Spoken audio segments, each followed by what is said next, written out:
Ce faci, mă? Auzi că e ziua ta, mă. E ziua ta? Așa la mulți ani, mă, nepoată. La mulți ani și multă sănătate. Dacă nu te lovesc. La mulți ani, Andreea, și te așteptăm acasă. Apropo, să trăiască măta, măta, măta. La mulți ani și să fie acasă mai repede.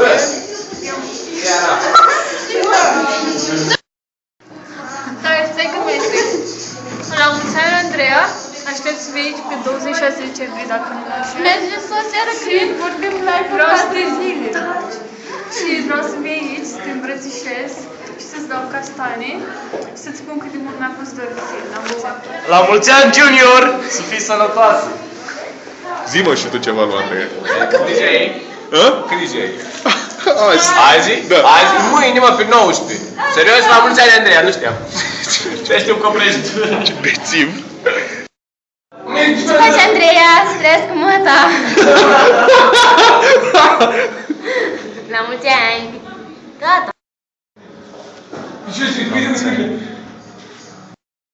Pe bune! Gata? Da. Bună, Andreea! La mulți ani! Vreau să fii sănătoasă și nerămăiasă și la fugă groasă!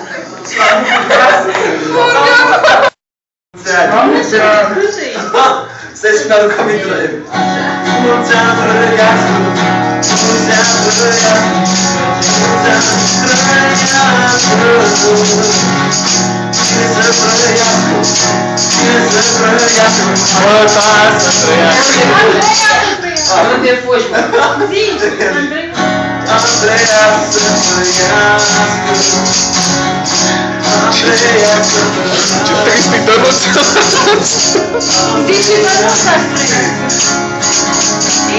Vreau să mă zic.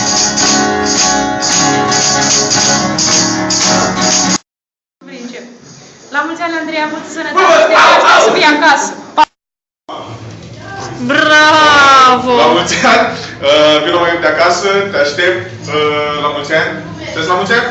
La mulți ani. Să nu uiți de la mulți ani. Zi cu buzele senzuale ceva. La mulți ani. Dă-i un pupic. Asta va fi pe YouTube. Vă filmați pentru Andrei Radu? Da. Că vrem să fac separat. Hai, spune la mulți ani, că eu fac un fel de colaj. Eu n-am vrut să spun la mulți ani așa cu dragoste și căldură, pentru că vreau să-ți fac un filmuleț imediat după ședința de ieri, pe care văd acum că mi s-a picat toată ideea. Vreau să zic la mulți ani, mult succes, sunt extraordinar de mândră de tine, Doar știi extraordinar. deja că te iubesc, știi că ești frumoasă, știi că poți să faci o grămadă de lucruri. Ia să mă uit de sus la voi. Te iubesc din tot sufletul meu și nu-mi doresc deloc să vii acasă. Te-am pupat. De fapt îmi doresc Dă-i ca un să-mi aduci cadou. Și să nu uiți să-mi aduci tricou din ăla șmecher. Nu ia tu, că se pare să-mi fac. La mulți ani! Gata?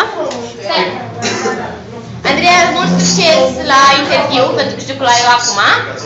Și îți doresc să reușești. Adică acum la ora 6 și un sfert. Da. Poți pe butonul ăla. Gata? La mulți ani, Andreea. Eu, da.